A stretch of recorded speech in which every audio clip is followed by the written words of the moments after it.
Live TV, सच सबसे आगे। सच्चाई, ईमानदारी और राष्ट्र धर्म का हवाला देने वाले ये शिवसेना के बागी विधायक अब मुंबई आने से घबरा रहे हैं, डर रहे हैं, थर-थर कांप रहे हैं, क्योंकि उनको मालूम है जो वो बातें हैं सारी की सारी जुमला है। उद्धव ठाकरे को नसीहत दे रहे थे तो भाई दूसरी तरफ मुंबई आने से कतरा रहे हैं। उनको मालूम है कि उन्होंने शिवसेना को धोखा दिया है, शिव सैनिकों को अपमान किया है, इसलिए वो वापस आने से अब डर रहे हैं। आज हम आपको दिखाने जा रहे हैं कि कितने गुस्से में है शिवसैनिक और बागी विधायक, जो लगातार ये कह रहे थे कि ईमानदारी, सच्चाई की वजह से वो लगातार उद्धव ठाकरे से अलग होना चाहते हैं, बगावत कर रहे हैं, वो वापस मुंबई आने से क्यों डर रहे हैं। नमस्कार, मैं हूं प्रज्वल गौतम और आप देख रहे हैं द लाइव टीवी। आपको तो पता ही है कि उद्धव ठाकरे लगातार कहते रहे हैं कि आप आइए, गुवाहाटी बैठकर बात नहीं होगी। अगर महाराष्ट्र की राजनीति की बात है, मुंबई की बात है, तो मुंबई आइए, बैठकर बात करते हैं। कहेंगे तो मुख्यमंत्री पद छोड़ दूंगा, कहेंगे तो राष्ट्रीय अध्यक्ष पद छोड़ दूंगा, शिवसेना का एक साधारण कार्यकर्ता के तौर पर रहूंगा। और इन सबको साबित करने के लिए सरकारी बंगला, जो मुख्यमंत्री का सरकारी बंगला है वर्षा नाम का, उसे उद्धव ठाकरे ने छोड़ दिया, मुख्यमंत्री रहते हुए छोड़ दिया, जिसके बाद शिवसैनिकों का गुस्सा फूट पड़ा है। अलग अलग तस्वीरें अभी तक आपने देखी होंगी, लेकिन जिस शख्स ने इस पूरे प्लान को अंजाम दिया, यानी एकनाथ शिंदे, जो उद्धव सरकार में मंत्री रहे, शिवसेना के विधायक हैं, उनके बेटे के दफ्तर पर जिस तरह से शिवसैनिकों का गुस्सा फूटा है, वो आपको देखना जरूर चाहिए। देखिए,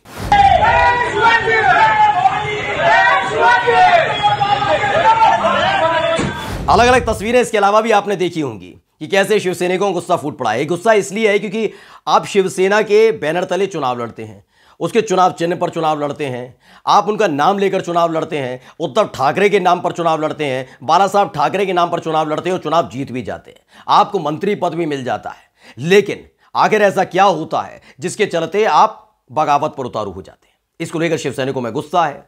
गुस्सा इस बात को लेकर है कि क्यों और आखिर कैसे, किसके कहने पर, किस छिपा नहीं है, किसके कहने पर, किसका प्लान था, किसने तय किया, किसको फायदा होने वाला है इन बागी विधायकों से, ये किसी छिपा नहीं है। आखिरकार उनकी गोद में जाकर क्यों बैठ गए, और बैठे तो बैठे, अब थर थर क्यों कांप रहे हैं? यह सवाल इसलिए है क्योंकि बीबीसी ने जो रिपोर्ट छापी है उसमें साफ साफ लिखा है कि अब ये बागी विधायक कह रहे हैं कि इन्हें डर लगता है। दरअसल महाराष्ट्र वापस आने के लिए सुरक्षित महसूस नहीं कर रहे हैं, यह लिखा गया है बीबीसी की रिपोर्ट में। दरअसल ये बयान जो है, वो बयान आपको बता देते हैं। एक बागी विधायक हैं दीपक केसरकर, उन्होंने कहा कि हम किसी दूसरी पार्टी में विलय नहीं करेंगे।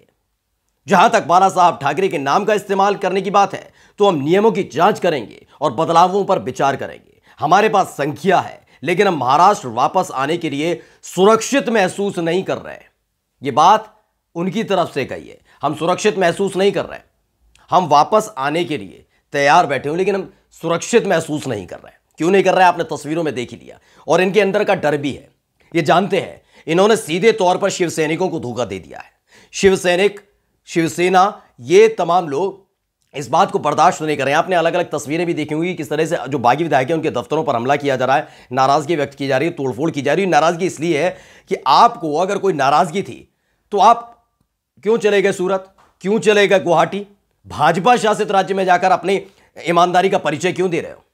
ईमानदार हो तो मुंबई में रहते उद्धव ठाकरे की आंख में आंख डालकर बताते कि वो बेईमान है, बताते कि उन्हें सत्ता छोड़ देनी चाहिए, बताते आप मुख्यमंत्री पद छोड़ दीजिए, शिवसेना के राष्ट्रीय अध्यक्ष का पद छोड़ दीजिए। दमता तो वो करके दिखाते। आप सबके सब भारतीय जनता पार्टी के प्लान के तहत वहां गए हैं। आपको देवेंद्र फडणवीस की सरकार बनानी थी, यानी आप शिवसैनिकों को धोखा दे रहे थे।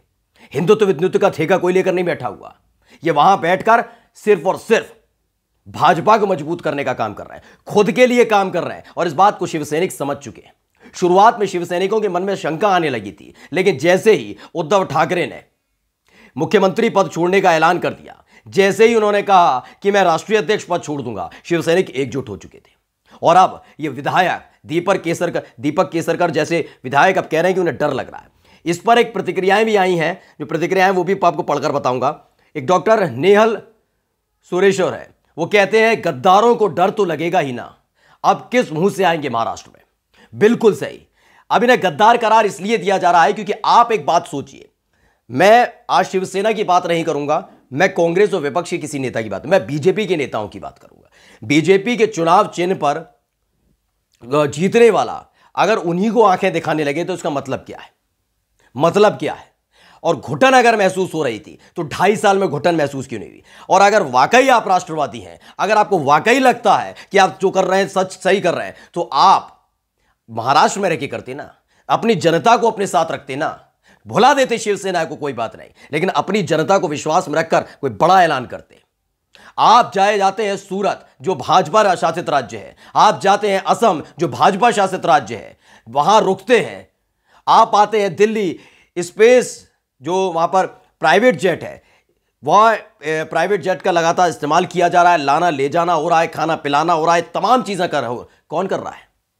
भाजपा की इसमें भूमिका नहीं है, यह स्पष्ट करके दिखा दे कोई विधायक, बागी विधायक हो या बीजेपी के नेता हो, ये सब जानते हैं भारतीय जनता पार्टी की पूरी प्लानिंग है। देवेंद्र फडणवीस के चेहरे की खुशी बताने के लिए काफी है कि किस तरह की प्लानिंग की जा रही है, लेकिन एकनाथ शिंदे पर वो पूरी तरह से विश्वास नहीं करते,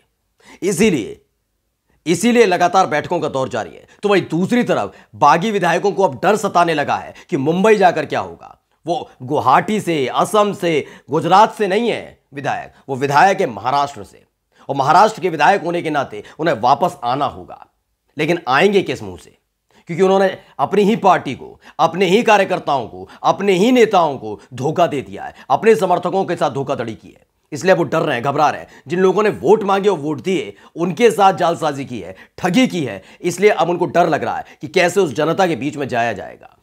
एक और है ललित चंदेल, उन्होंने कहा कि ईमानदार हैं तो डर कैसा, आइए ना मुंबई आइए, डर किस बात का। वाकई अगर आप ईमानदारी की चादर ओढ़कर बैठे, वैसे कितने ईमानदार हैं ये सबको पता है। द लाइव टीवी ने पहले भी आपको पिछली वीडियो में बता दिया था कि कैसे इनमें से तमाम वो विधायक हैं जिनके खिलाफ ईडी और आईटी की जांच चल रही है, जिनकी गिरफ्तारी कभी भी की जा सकती थी या पहले भी उनके परिवारजनों को, उनके करीबियों को हिरासत में लिया जा चुका है, जिनकी संपत्तियां कुर्क की जा चुकी हैं। ये वो विधायक हैं जो अब ईमानदारी का राग अलाप रहे हैं। इनको मालूम है कि अगर आज वो भाजपा के साथ खड़े नहीं होते हैं तो अगले ही दिन ईडी के अधिकारी, आईटी के अधिकारी इनके घर के दहलीज पर खड़े होंगे और इनको पकड़ कर खींचते हुए जेल की सलाखों में ठूंस देंगे। ये जनता की बात करते हैं, ये ईमानदारी की बात करते हैं। इन्होंने घुटने टेक दिए, खुद भी जानते हैं। इन्हें इसी बात का डर है कि अगर वहां नहीं झुके तो अब जनता के सामने झुकना होगा। डर है, खौफ है इनके अंदर। वहीं क्या वीरेंद्र कुमार शर्मा, वो भी कहते हैं कि पार्टी के गद्दार और जनता को धोखा देने वाले नेताओं को जनता के हवाले कर देना चाहिए, जनता को ही इनके साथ न्याय करना चाहिए।